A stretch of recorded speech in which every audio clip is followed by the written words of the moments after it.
devices and connectivity and so on.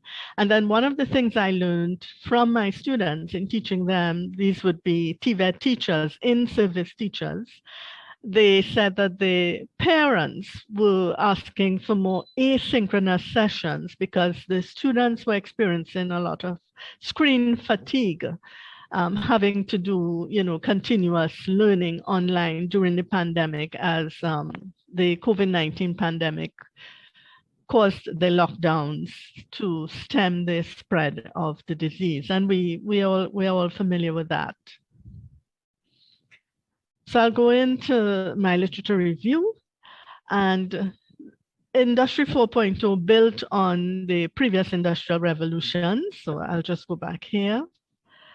So we know we had the first revolution, industry IR 1.0, around the 1780s. That's about the 1800s. And production was powered by water and steam.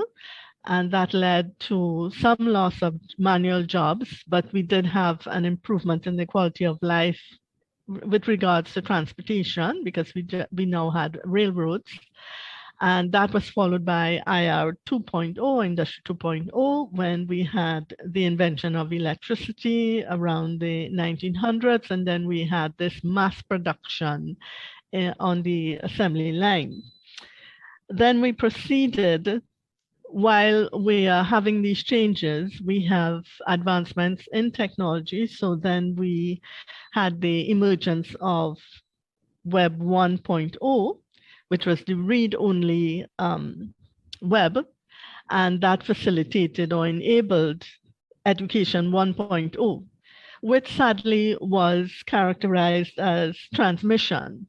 And we can understand why, because of that whole mass production sort of mentality. By the 1950s, we had the transition to Industrial Revolution 3.0, and that brought a lot of automation with the advancement of digitalization. We had faster and smarter production, and of course, by natural progression, we transitioned into Web 2.0 and Education 2.0, where we had more interaction. And Web 2.0 was known as the read and write web. We had more interaction and connectivity, more collaboration between teacher and student.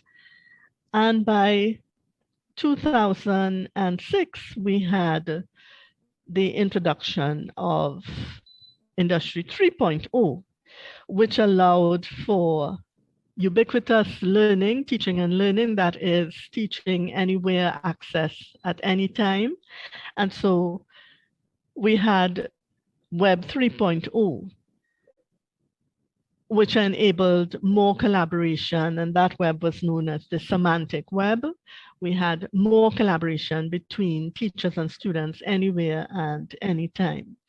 And then by natural progression, we had the emergence of Industry 4.0 around 2011 coming out of Germany.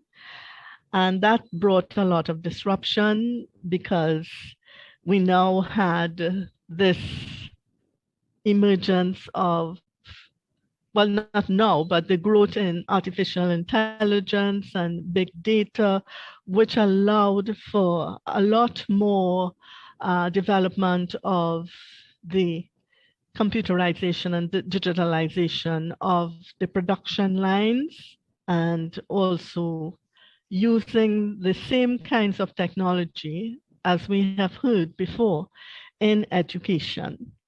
So we are now at the stage of Web 4.0, which is the symbiotic web. You have that interaction, that human interaction between man and the artificial intelligence that comes from the web. You know about the chatbots.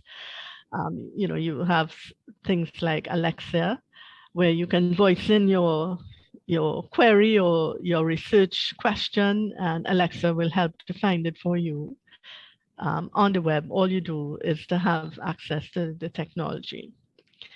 with that kind of access, we had a rise in digital intelligence standards, global digital intelligence standards, and the need for this, as the author has defined it, it is a comprehensive set of digital competencies rooted in universal moral values for industry to use, control, and create technology to advance humanity. And this was very much needed, especially to protect our young students in secondary and primary schools who now live in their new normal, that digital world, to protect them from cyber risks. So in these standards, in DQ or digital intelligence, they're taught how to evaluate, their web sources and how to use the emails and the interactions, all the chats and so on, in a responsible way, so that they don't regret what they type in. The World Education Forum, in advancing the whole Education 4.0, has enabled or designed or developed this framework that's on the screen. And the gist of the framework comprise 8 main skills or characteristics. And I will just highlight them for you. You have global citizenship skills, and that brings awareness builds awareness to the students about issues in the world, sustainability, how they can play an active role in the global community. You have innovation and creativity skills. And of course, that includes teaching them complex problem solving, analytical thinking, creativity, and systems analysis, because they have access to so much information. They need to know how to use that in an innovative and creative way. And then you have the technology skills, which is really teaching them or developing their digital skills for this new digital economy that we are now, transforming into. Certainly, the pandemic has given us a window into that digital technology, and we are now required to have those technology skills because we now live, work, learn, socialize, from home, and we do it virtually. Interpersonal skills, very important. They are taught how to be emotionally intelligent. That is to, empathize and cooperate and negotiate with others in their interaction.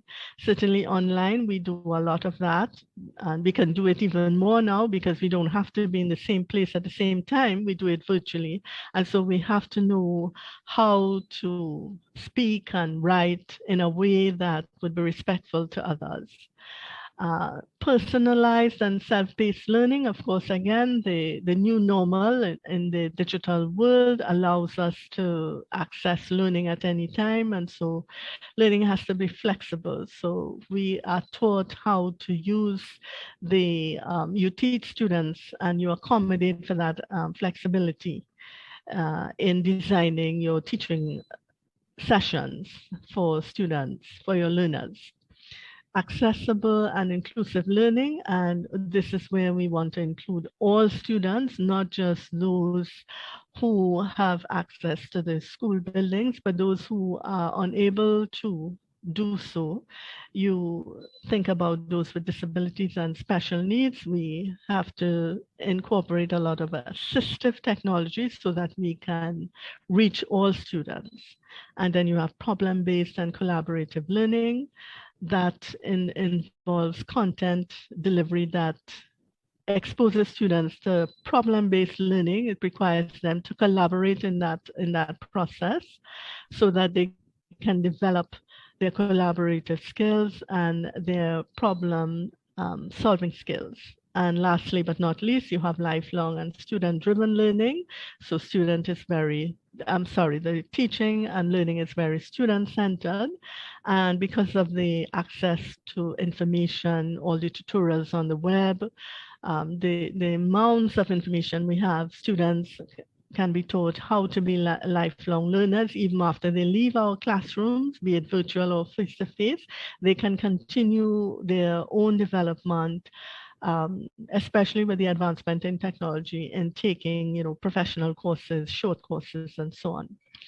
But with the issue of student fatigue, I saw the need to emphasize to the in-service teachers who would pursue in the Masters in Technical and Vocational Education how to teach asynchronously, but still maintain that quality in their teaching. And I chose the WebQuest as a tool that is an online tool that provides a platform with digital templates for designing your lessons online. There are 5 digital templates. One is the introduction, where you present the background to the lesson, the problem, and you present just a scenario of what the task is about. Then you actually describe the task.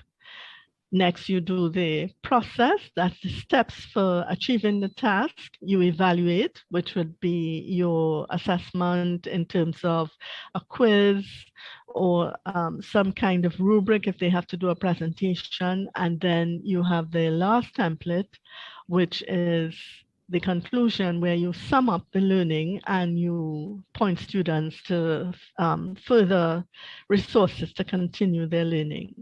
And the WebQuest has been used for over 2 decades, and it is a recommended tool. It has been used by thousands of teachers at all levels of the education system, primary, secondary, tertiary. And so it encouraged students to be problem solvers, to collaborate, and it uses the constructivist approach to teaching and learning. And the teachers then are taught how to design and use that approach in creating their WebQuest. Totally done asynchronously, and students use the web or the internet in carrying out their learning, whatever the activity is, or you can also use it for an assessment. All the resources are actually available on the web, and you structure it according to the 5 digital templates on the website: introduction, task, process, evaluation, and conclusion. And you provide a forum where they can always send you questions and answers if they have, if they need to for clarity, but it's totally student-centered, and the students work in groups to complete their task. So the purpose of my study is to describe the Education 4.0 characteristics, and I just went through them with you. The in-service teachers infused into their WebQuest, these are mostly teachers in TVET, for distilling their readiness for Education 4.0, which, as I explained before, was a natural progression from Industry 3.0, which progressed into Industry 4.0, and then we have a natural progression to Education 4.0 and Web 4.0, which is the Symbiotic Web. So my research questions. Last 2 minutes, Dr. Debra. Oh, okay. So I'm looking at the characteristics of Ed 4.0 and their feelings of readiness. I used conversion parallel mixed methods design. So I collected qualitative data and quantitative data at the same time, and I integrated them for interpretation, but they were analyzed separately. So with mixed methods, when you bring both the qualitative and quantitative, you mitigate any weakness in using only one or the other. And the results show that the teachers integrated all 8 characteristics as listed here in their WebQuest. Some of them asked students to create a weekend itinerary tour for a group of students, a group of first-time visitors to the island, and that was done like a competition. Others asked them to do planting in a container because of no space. You know, if you live in a concrete jungle, there's no space. So the students were asked to create a plastic container for planting. And so that was one way of dealing with the global issue of poverty and food necessity. I mentioned Last 1 about. minute, Dr. Debra. Okay. And so these are just examples of what they did. And I would just go to this slide. Their feelings of readiness were not what we were expecting. Only 2 out of the 15 felt very ready.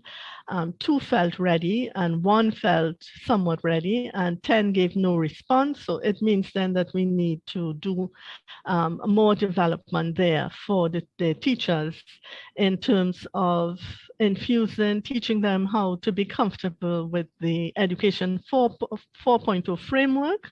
And I would just conclude by saying the whole infusion, it really helps to narrow the gap between education and the industry, because there's always this argument that goes on. Students are not prepared when they go out into industry. The teachers were able to teach asynchronously, which was a call from the parents. They developed those skills. They can do that constructively in using the emergency response teaching approach. And overall, we need more emphasis on reinforcing Education 4.0 to prepare teachers to prepare their students for this new Industry 4.0 and the whole digital transformation that's taking place in our global society today. These are my references, and I'll take any questions you have. Okay, thank you very much, Dr. Debra. You're welcome. I think we can entertain 1 or 2 questions for Dr. Debra. Anyone would like to ask clarifications from Dr. Debra?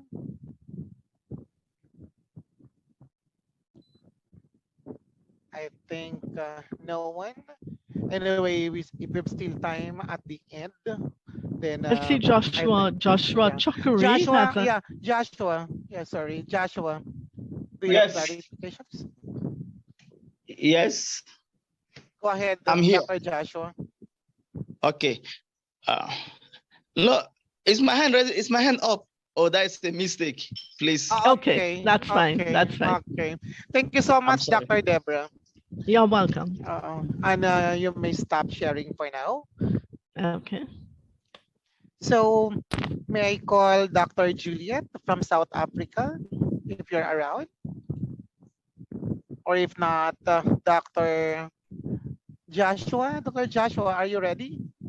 Yes. Okay, go ahead, Dr. Joshua. Okay, let me share my screen.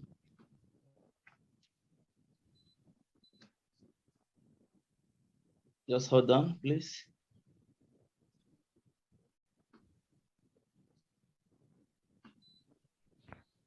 Dr. Debra. Yes, please. Yeah, we are co-authors of the work of Dr. Krishnan, published Yes, we are. Yes, at the World are. Journal for Educational Technology. Yes, we are. Yes. Yeah. We have finally met. Yeah, exactly. Okay. Thank you. Go ahead, Dr. Joshua. Okay, good day, everyone. Yes, my name is Professor Joshua Chukwere, from the Northwest University, South Africa. I'll be presenting this very moment on the issue of social media accessibility, then looking at 2 main factors: the opportunity and the challenges that social media accessibility can provide for rural communities, and then also the challenges rural communities are having in terms of social media accessibility. Okay. Here, when you look at my presentation, you will see that social media has become a common word in developing countries because of its ability to connect people and so on and so forth. However, the issue of the access Prof, we're not social seeing, media, okay, go ahead. the issue of access to social media in general is still an issue for people in rural communities. And this issue is being prompted as a result of some challenges like social inequalities in the rural communities, and lack of basic infrastructures. Now, that makes it a challenge for people in the rural communities to be able to use this platform. Now, this paper addresses social media accessibility, the opportunities and the challenges in the rural community by asking these basic questions. One of it is, what is social media available for people in the rural communities? Two, is it accessible for them as well? Three, is what are the opportunities it presents for people in the rural communities? And the fourth one is on the issue of the challenges. Now, where there is challenges, there is a need for us to provide solution in order to mitigate those challenges. And that is a part that is very, very important. So these questions are begging for answers to address social media accessibility in rural communities. Now, the methodology used in this very paper is narrative literature review. And how was it used? It was used by looking at different academic online journals in order to understand these two words, the opportunities and the challenges that involve social media accessibility in rural communities, that what it presents for them, for people in the rural areas, and also the challenges the people in the rural areas are facing. Then what happened is this: through narrative literature review, existing literature documents were searched using keywords like social media accessibility, looking at using keywords like inequalities and so on and so forth, challenges and many others, to understand what other authors, what other researchers have done in this very particular topic. Okay, and through which, for us to be able to drive to where we are heading to in looking at what are the opportunities and what are the challenges. Now, when it comes to literatures that are there in this very topic, it was identified that what social media accessibility within the context of this paper centers around the social environment of the people.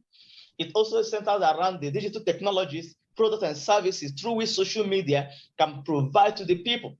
So when we talk about social media accessibility and availability in the rural communities, what are we talking about? The society itself, are they able to have access to this technology, to this very particular platform? If they have access to it, is it available? Remember, these are two different things. It can be accessed, but it's not available. When it's not available, why is it not available? So when we talk about digital, when we talk about social media accessibility, we cannot go far without looking at digital in general accessibility, access in the communities, because when it's there, it enables social media to drive.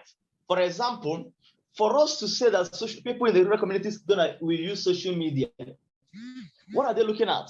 They are looking at that this social media itself. But what about the technological infrastructure? What about the data? What about all those things? Is it there? So for us to have the access to social media, there is a need for us to have what? Digital access. So this accessibility and the availability of social media content promotes social, economic, educational inclusivity and inclusiveness in the society. When these two are being tackled, when we have access, when it's available, we find out it promotes all other things in the society. However, lack of social media accessibility and availability deepens social divide, digital divide, and all the rest of them. The people will be marginalized. The people will be put out of what happens in the environment. Now, but when these two are there, the access and availability, what does it do? It deepens social media access and availability in the rural communities. And then, what about the issue of digital technologies? What are we talking about here? We are talking about which promotes social media access, social media availability, and so on and so forth. And that is what we found out in literature on this very particular topic. The availability of digital technology, in this case of the paper, involves social media access, which shall be determined by different factors, as I've talked about before. And those factors are infrastructure, hardware, and software. When we address the issue of infrastructure in the rural communities, hardware and software, automatically, what are we doing? We are promoting social media accessibility and availability in the communities. Meaning that those three factors are critical toward the success of social media availability in the rural communities. What about on the aspect of social media accessibility? We're looking at what the inclusiveness for the wider population, that everyone have access to, everyone can use it, everyone is open for everyone, and so on and so forth. And one can always ask, is it, if we are talking about the access of it, one can always ask a question: is digital technology, in this case of our paper, which is social media, is it accessible for all? If it's not there, something is wrong.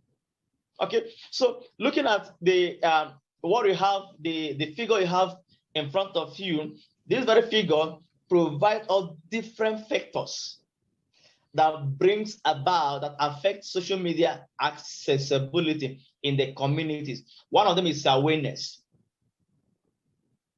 Many people in the rural community have no adequate awareness of what social media is all about. And where there is no awareness, the access will not be there. Will be low or totally not be there. What about their cultures, which plays a very important role in their life? So now, for you to have a good access of it in the community, you need to be able to understand people's culture and deal with it. What about the cost of the platform? Which cost of internet in general? Is it affordable? What about the device, your smartphones, and so on and so forth? Is it there? What about educational level of the people? When we talk about availability, what about, if all these things are there, is it easy to use? Easy of use? And then what about their perception? So these 7 factors define social media access in the rural communities. Now, the opportunities are very huge. Because of what? When we have social media accessibility in the communities and being available, what happens is this: it opens the rural community to equal access to information in the society, which include empowerment, government services, healthcare, policies and politics, employment, trainings, capacity buildings, and many, many, many more. And automatically, when this is being addressed, automatically we build human-centric society or community that focus, that's technology that focus on the people in general. And here are the list of different challenges access to social media accessibility is faced in the rural community. I'm not gonna go much on that. When you see the paper from this, which is gonna be published on the proceedings of this very conference, you have detailed information about it. Okay, but let me run through it. You have institutional context limitation, technological context limitation. You have a lack of accessibility awareness, limited and lack of resources, cost, affordability, securities, and so on and so forth. All of them and many more are different challenges people in the rural communities are facing while having access to social media. Which way forward? How can the challenges be addressed in order to benefit from this platform? What can be done? Awareness creation, create awareness. Inform the people in the rural communities what social media can bring to them. Because today, many people look at social media as something that is being used and something that is time wasting. That's the popular opinion of many people on social media. But when there is a good creation of awareness, people understand, no, it can be used for good purpose, not just for the ugly purpose that many people are using it for. Okay, and then investment in infrastructure, which in those infrastructure can be we involve emerging technologies, smart technologies, improved government laws and legislations, policies, and then go to bringing about digital equity and quality, and then eliminate all forms of digital divide, through which all the challenges that people in the rural communities are having on accessing social media will be obtained of the past. In conclusion, social media accessibility is good for social and human development in the rural communities. Because of what? Because of people in the rural communities don't have bigger infrastructures and what have you. But when they have access to social media, they can be on par with the rest of the world. Empirical research on social media accessibility is missing in literature, especially in addressing rural communities' challenges. It's not there. Okay, this paper also uncover different opportunities that rural communities can derive from social media accessibility in their areas. It also presents the challenges that prevent this opportunity to be realized. And then furthermore, in order for us to move from what is known going forward, what we need is to manage and address all these challenges for the potentials to drive. Then the final point, the social media accessibility should be explored more to understand the level of facilities in the rural areas, societies, communities that aid the adoption and the usage of social media. Now, for researchers can look at this to know, okay, what are those technology, what are those resources in the rural community that can be used in order to drive social media accessibility for them to benefit from the good purpose, from the global exposure benefit of social media. Okay.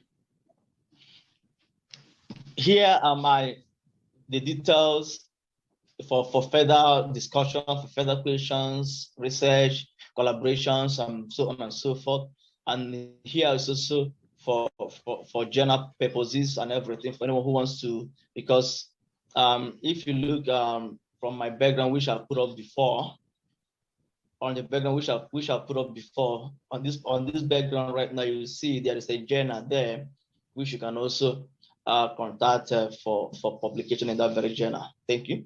And then here are the different references that were used for this very paper. Thank you for listening. Thank you very much, Dr. Joshua. Thank you. I'd like to ask the audience if you have some clarifications for the presentation of Dr. Joshua. Yeah, sure. Prof, in the literature, and in the media, there is a lot of focus on the fake news that comes out of social media. Have you seen the risks and what the impact that can have on rural communities? Yes, exactly. Thank you so much, Prof, for this question. Now, of course, fake news is there, and it's going to be washed away overnight. However, it's very important for us to look at the positive aspects of what social media can offer us, instead of looking at dwelling much on the challenges it presents for us. Now, remember, can you hear me? Yes, Yeah. Okay. Remember, it's very important for where there is enough awareness and education, which I talked about before. You find out the rural communities will understand the dangers of using this very platform, and then they will be able to avoid using it in a negative way in promoting fake news and what have you. So where there is enough information, the people will be empowered to use it for their own benefit than the other way around. Thank you. Thank you. Okay, thank you very much. Last one question for Dr. Joshua. Anyone? Okay. Anyone who would like to ask clarifications for Dr. Joshua? Okay, if there is none, then thank you very much, Dr. Joshua. And thank you for the interaction, Dr. Debra. Okay, may I call on the next one? Dr. John, are you around? Yes. I'm not Dr. John, it's Mr. John. Okay, How are you? I'm sorry. Right, I'm sorry, yeah. Mr. John. Okay. It's Mr. Okay. John. So, Dr. Joshua, you may stop sharing so that Mr. John can present his PowerPoints. Okay, the fourth presenter is Mr. John from South Africa. And his paper is entitled A Narrative Study on the Usage of Mobile Educational Applications by University Students. Mr. John? Hi, can you hear me? Yeah. Right, good afternoon. It's afternoon in South Africa. I am a high school teacher. I did a master's degree in information systems. Dr. Chukwere Joshua was my supervisor, and hence I am here. Right, Okay. the topic here is it's still a narrative literature review or a study on the use of mobile education applications by university students, particularly in the South African context. Mm-hmm. Right. Let me give a quick introduction. Today's youth are digital natives, as mobile communication and use of mobile applications are part of their daily life. Excuse Dr. Joshua, I think we are not seeing your PowerPoints. You're not seeing my PowerPoint? Yeah, I think you're not able to share your PowerPoints. Okay, sorry about that. Let me go to Zoom and then share. Are you getting it? It's starting. Is it okay? Not yet, but it's You actually... you are screen sharing.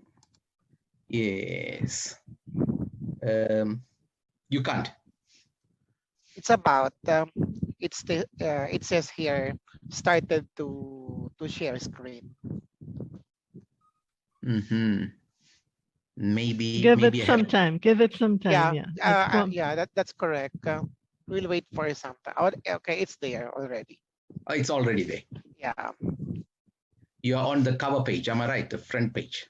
Mm-hmm. All right. Thank you. I think though without the slide I've given the topic, narrative literature study on the use of mobile educational applications by university. Is it okay? Mm-hmm. Are you fine? All right. Yeah. Go ahead. Yeah, applications by university students in South African context. Right. The introduction thereof. Today's youth are digital natives, as mobile communication and use of mobile applications are part of their daily life. They use it for their daily utilities like banking, to travel, to get leisure, to communication. All right. Integrating educational applications into the higher education environment can bring about positive transformation to the academic and research environment. This I am taking it from different literature. This is the latest trend that is shared by different literature, but which I will give the references later. But this is a statement that I make out of the latest literature on the use of mobile apps. Slowly, Inday. Hello. Go ahead. Sorry for that interruption. I think someone is not able to mute her microphone. Yeah. Okay. Okay. This is basically based on the literature, but the literature will be shown later. So it found it that there's a need to assess the current level of penetration of mobile educational apps among the university students, especially in the South African context. Right.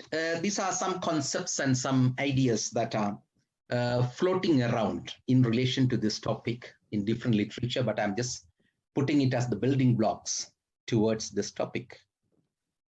Use of mobile apps break the boundaries of location, age, economic background, gender, ability level, and cognitive difficulties among the student population. That is, it is a barrier breaker. It can give access irrespective of your cognitive level, your economic background, your location, etc. It is a boundaryless educational opportunity. Again, the content delivered by mobile educational apps is current, engaging, up-to-date, and interactive. There are quite a number of platforms where people put blogs, educational blogs or educational videos, and then you'll get comments on that and updates on that. So it's updated daily. Portable devices connect to mobile networks. These devices are cheaper. They are not setting specific. It means you can connect it from rural areas, from mountainous areas, from urban areas, and needs little training to use. Nowadays, the young generation, they can use it comfortably without any training because they are mobile natives. Mobile apps on digital platforms virtually connects the academic community. That is exactly what is happening here. Because academic community around the world in a conference, sharing information on a mobile platform. Again, in the South African context, ICT integration is one of the cornerstones of the National Development Plan. There's a lot of disturbance on the background. Excuse me, could you turn off your audio? Someone is not turning off the audio. Thank you. Thank you. Yeah. The specific to the South African context, the ICT integration is one of the cornerstones of the National Development Plan. Right. Let's go to more zoom into the salient features of mobile educational applications. Mobile apps provides the possibility of anywhere, anytime learning. Provides for interaction among students, enriched engagement with the learning content and learning environment. That's according to Naismith et al. 2004.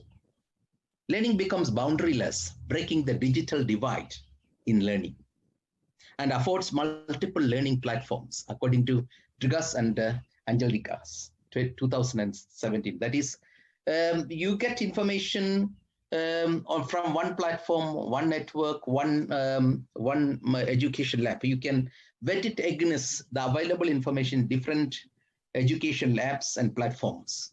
or blogs or videos, etc., shared on the platform. So it has got a chance. It affords multiple learning platforms. You can learn at different levels. Right, mobile apps use and that impact. What is the impact of mobile app use? Again, this is literature based. Mobile apps present the students enhanced prospects to learn and play.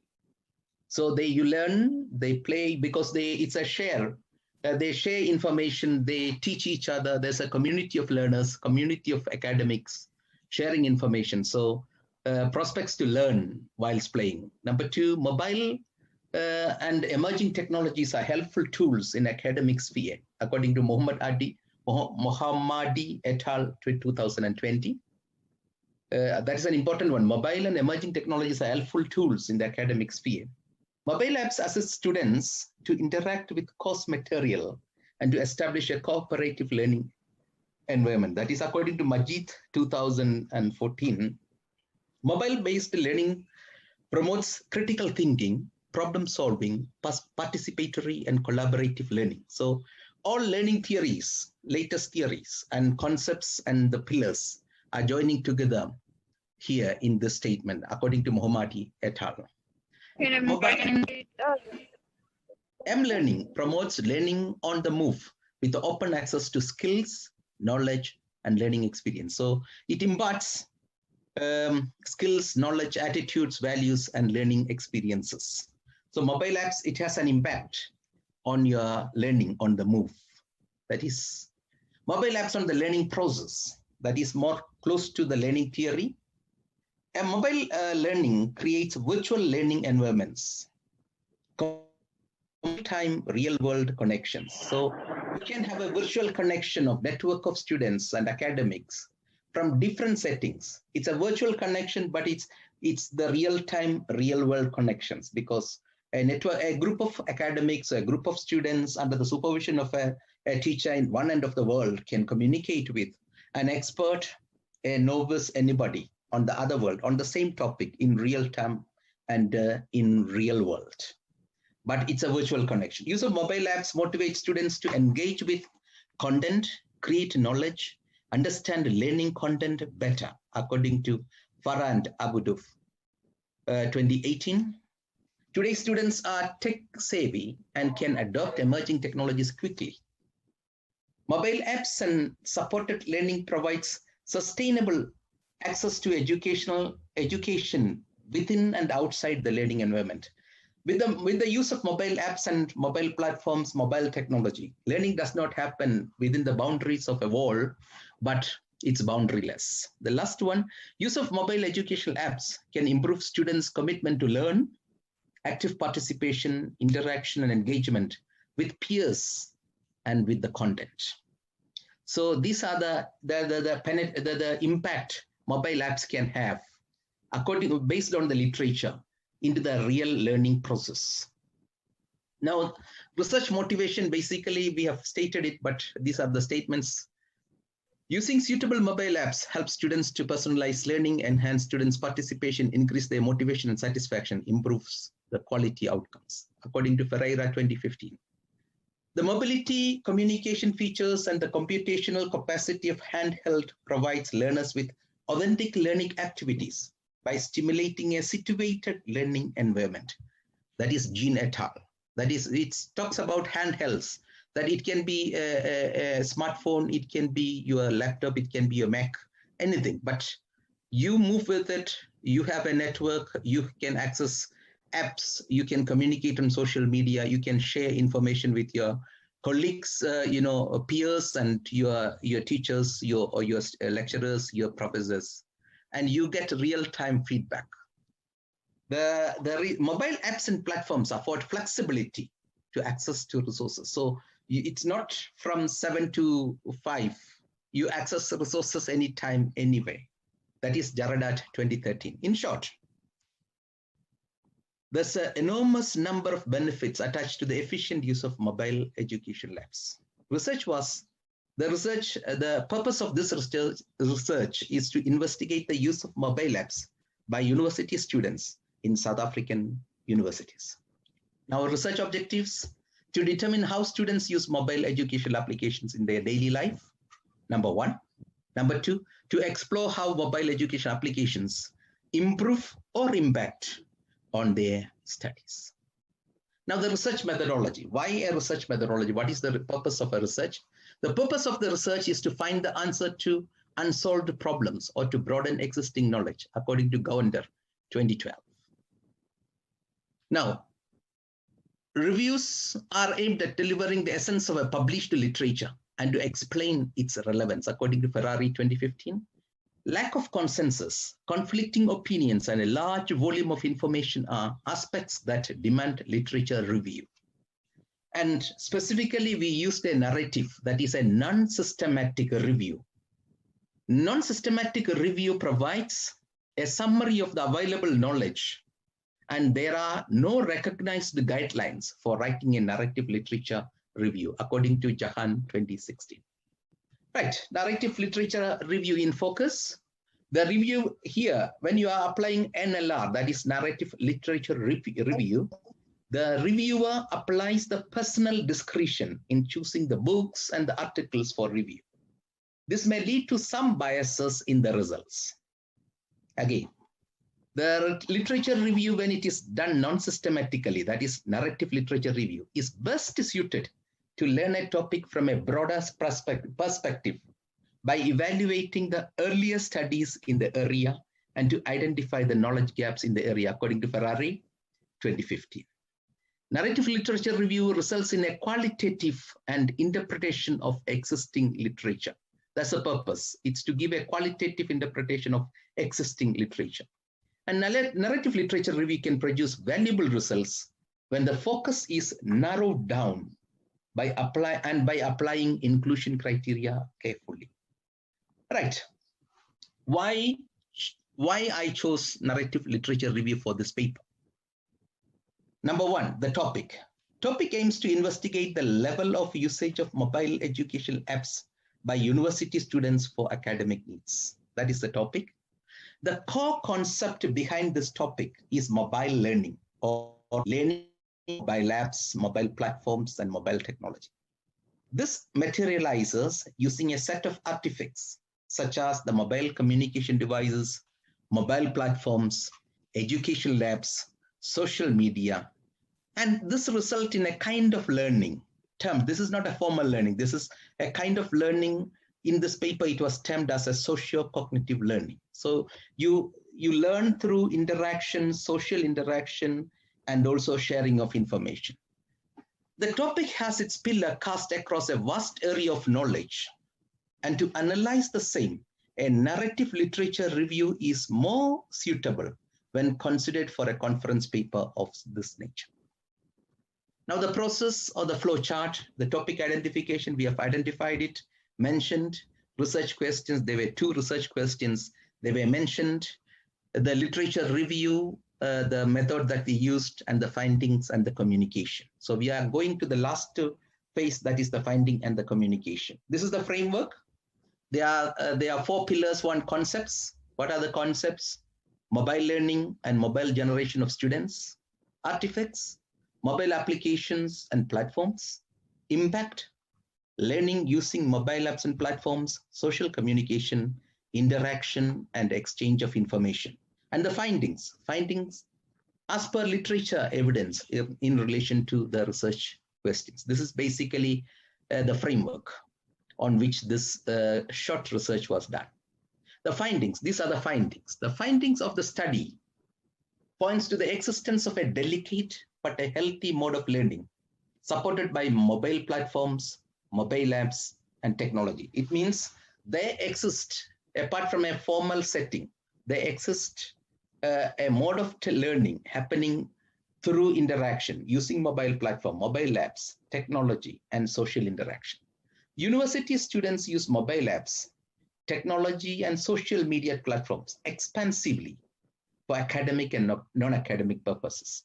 Of course, there's some bias. Students, university students, or the young people from the age bracket of 18 to 25, mostly on social media, but they also use it for university, their educational purposes.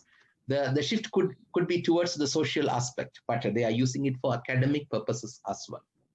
Students use mobile communication technology for social communication and for academic use. It happens both ways, according to the available literature. Students use a variety of apps daily, and they use them to access academic material as well. They use a lot of apps, different daily utility apps. Also, they use it for academic access to academic material. Mobile learning using applications and platforms is a new facet to the higher education scenario that may reform towards a hybrid form of content delivery and communication mode.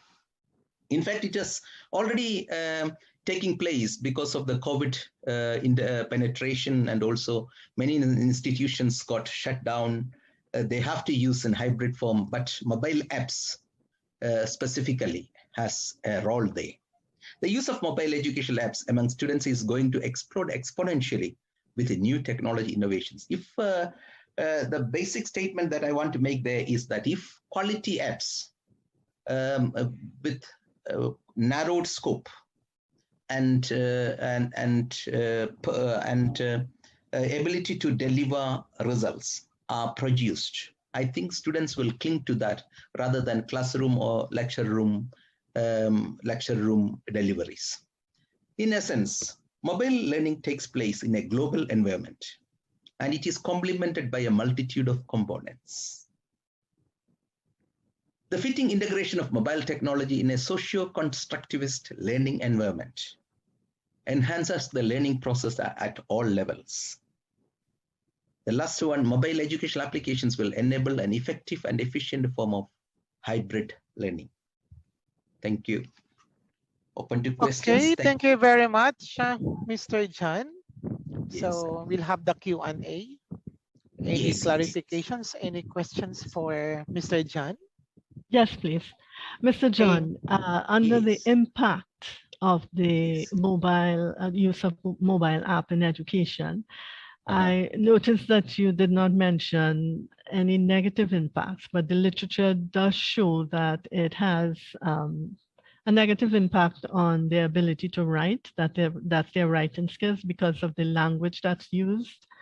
And they become obsessed with the device, in the sense that, you know, they are becoming screenagers, not teenagers, but screenagers, and that affects their social skills. You know, they no longer look at you to say good morning. You know, they cross the road, they're walking in the park, and they're all focused on their screen.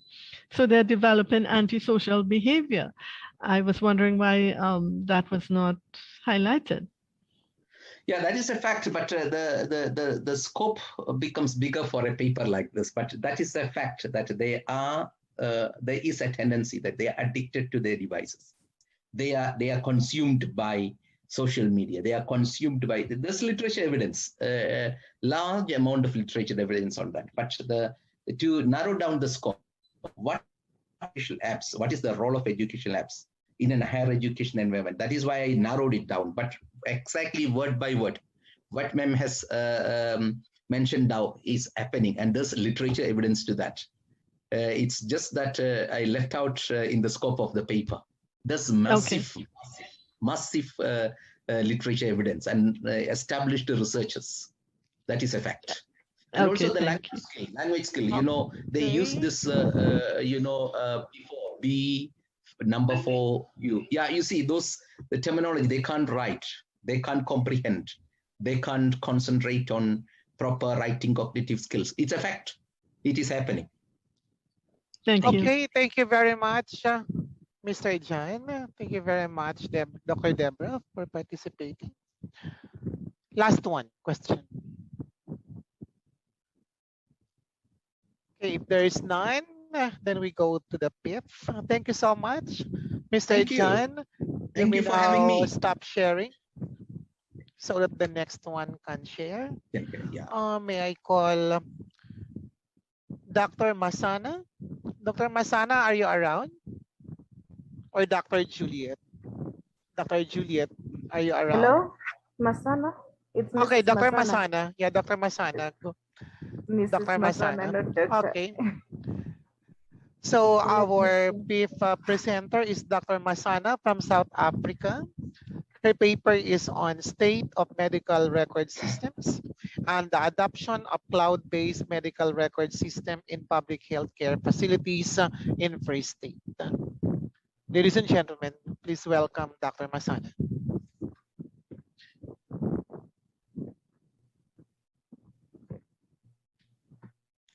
Good afternoon, ladies and gentlemen. It's actually Mrs. Masana, not the doctor yet. Okay, sorry for that. Yes, no problem. I'll be presenting on the state of medical record systems and the adoption of cloud-based medical record systems in public healthcare facilities in the Free State. I've already introduced myself. I'm Mrs. Masana from the Central University of Technology, Free State, South Africa. Now, my presentation, it's just straight to the point, short and straight to the point. I'll be giving you just an introduction on the topic, and I'll move to the problem and objective of the paper, then the methodology, the results, as well as the conclusion. For the introduction, when you take a look at the developed and developing countries, they make use of technology to provide healthcare services. So implementing these new technologies in developing countries are often hindered with a lot of problems like lack of resources as well as lack of infrastructure. And inadequate health institutions and healthcare personnel also form some of these challenges that are faced by these developing countries. And moreover, in rural areas or remote villages, these areas suffer the most to access healthcare services, as most healthcare facilities are situated mostly in the urban areas. However, proper use of ICTs or information communication technologies in healthcare can provide a solution to the above-mentioned issues. When we take a look at one of the technologies that we can use, we can make use of cloud computing, which offers developing countries access to information resources, sharing, storage at lower costs. The healthcare industry, however, can also benefit from cloud computing as it offers reduced integral costs and access to real-time data, which can help improve the quality of services. This also enables hospitals to make informed diagnosis and decisions on treatment, as there'll be a lot of sharing of information and they'll have real-time information or access to health information of patients. Thereby they'll be able to make informed decision when it comes to diagnosis and treatment for the patients. So the problem that was identified is that the adoption of cloud computing still remains low in healthcare industries as compared to other industries, especially in the public healthcare facilities. When we compare the adoption of computing with other industries, we found that the healthcare industry is about 10 to 15 years behind when it comes to cloud computing adoption. So the implementation of cloud-based systems such as eHealth do not depend only on the technology, but also on other factors. So few studies have, such as the one conducted by Nikua and Tiahua, study the effect of demographics on the factors which influence the implementation of cloud computing in healthcare. Therefore, the paper aims to determine the impact of demographics on the intent to adopt cloud computing, as well as the state of health information systems in public healthcare facilities in the Free State province of South Africa. Now, the methodology that we used, we followed a quantitative research approach where we made use of questionnaires, which was surveyed to respondents drawn from 31 public healthcare facilities, evenly spread across the 5 administrative districts of the Free State, as well as we included the district principal network controllers who represented the different 5 districts that we have in the Free State. So we chose one in each district so that we have an even number for the representing district that we have within the Free State. The questionnaire was tested for internal consistency, reliability, as well as validity. Frequency tests as well as a Spearman's coefficient correlation was conducted to test the impact of demographic factors on the intent to adopt cloud computing. The data was analyzed using SPSS version 19. Now for the results, what we found from the Spearman's correlation was used to check or to test the influence or the impact of demographic factors against the intent to adopt cloud computing at healthcare facilities. Now, when you check on the table that is presented here, you can see that the factors that we had selected is the district. We wanted to see whether the district influenced the intent to adopt, the type of healthcare facility. By the type of healthcare facility, we mean either a clinic, a community healthcare center, or a hospital, whether they influence the intent to adopt or not, the size of the organization, whether a small size or a bigger size of organization, depending on the employees and the patients that they can cater for, the number of, as well as the number of patients per day, and the role of the employees, the gender, the age group of the employees, and the qualification of the employees, whether these factors influence the intent to adopt cloud computing at these healthcare facilities.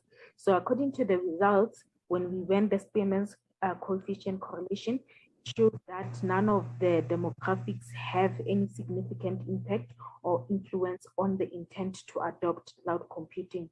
This means that none of the demographic factors that we have selected have any influence or whatever to impact or to influence the decision to adopt cloud computing at healthcare facilities. Then moving on, we also checked the current state of healthcare the current state of health information systems that are being used at these healthcare facilities, and we also checked whether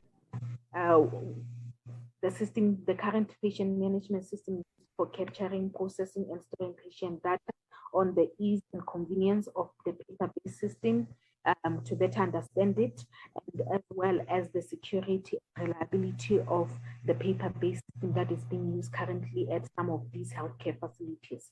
So a result revealed that real-time access to patient data when needed is not achieved.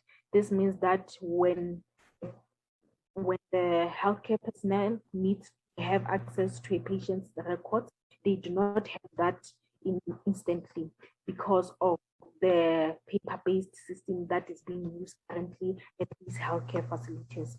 Furthermore, we also find that paper records and compiling of healthcare reports is time-consuming because they need to fill in by hand the records as well as compile the health reports by hand. So this takes more time when they do it by hand. However, they found that recording data on paper was much more easier as compared to typing it in on a computer. When it comes to security and reliability of the paper, it was 50-50. Other participants believed that the records were more safer and reliable, whereas others believed that they are not safe and they are not reliable at all.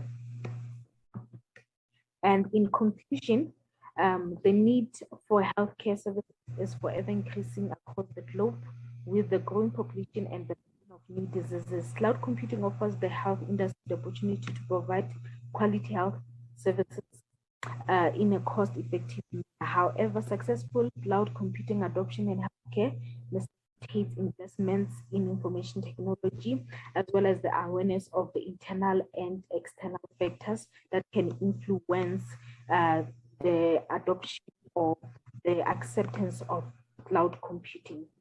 Although none of the demographics reported in this paper had no impact on the intention to use cloud computing, this is a gap in literature which has not received much attention.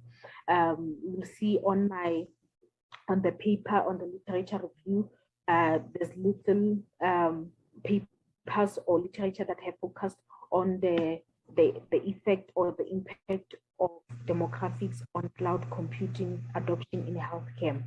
So studies have examined the influence of demographics and the intent of to adopt cloud computing, while others examined the intent to adopt cloud computing in other industries.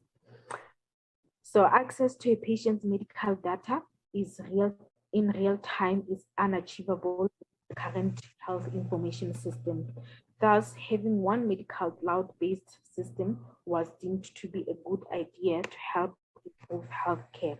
So having one centralized health information systems whereby all the patient data can be stored will be beneficial to healthcare facilities, where it can address issues such as lack of accessibility, lack of time access to patients' data, and it will also help in diagnosis and making informed decision on diagnosis as well as treatment for patients. And that is it from me. Thank you very much for listening. Are there any questions? Thank you very much, Professor Masana. So let's have the Q&A. So Yes, please. anyone who would like to ask clarifications? Yes, Dr. Debra, go ahead. There has been an emergence of telemedicine now with all the movement to the digital transformation across the various disciplines. Have you seen in the literature how those two come together with your presentation, the digitalization or digitization of the medical records? Can you please repeat your question? I didn't get you the first part of it. Okay, so there is in the literature an emergence of, not just in the literature, but in practice, the emergence of telemedicine. So you no longer have to go to the doctor to see him in his office. To what extent does the digitization of the medical records feed or inform telemedicine? Okay. For the scope of this of the paper, we only focused on electronic medical records. But then, however, in future, the main aim is for the telemedicine as well as the electronic medical records to be integrated together in order to help the patients. And as you said, for telemedicine, the patient no longer needs to go to the doctor to ask for medication. The same idea also. Could you turn off your microphone, please? Okay. Thank you very much. Very interesting presentation. Thank you. Okay, one more question. Yes. Okay, go ahead. Go ahead. Okay. Yes. Thank you for the presentation. Yeah. My question is this: what is the biggest challenge of Free State Province in electronic medical records? What are the biggest challenges? I can't hear you. I can't hear myself either. There's some disturbance at the background. Someone if is you are not questioning, could you turn off your microphone? Those who are not asking clarification, could you turn off your audio? The one asking and the one who is presenting could not hear each other. So could you turn off your microphone if you are not asking any clarification? Thank you very much. Go ahead. Yes, my question is this: what is the biggest challenge for Free States Province or South Africa in general in terms of keeping or managing digital medical records? Because if you go to public hospitals, you find out that people are carrying files around. when those things should be digitalized. So what is the challenge of not implementing that? Thank you.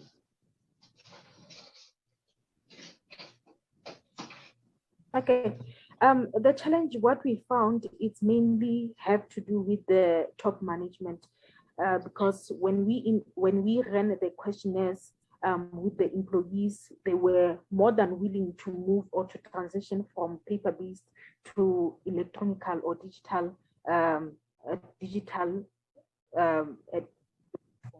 However, the decision has to be made by the top management, which is sometimes reluctant, because when it checks on security and the reliability of having medical records on digital platforms, it's a sensitive case, because now we are dealing with patient data. So they have to have an informed decision on when they move to a digital platform, they have assurance that the patient data will be secured. So that the security mostly is it's the main point or the main factor that makes them not to be to move on to a cloud platform. So that's the main factor that is hindering them from moving from paper-based to a digital platform. However,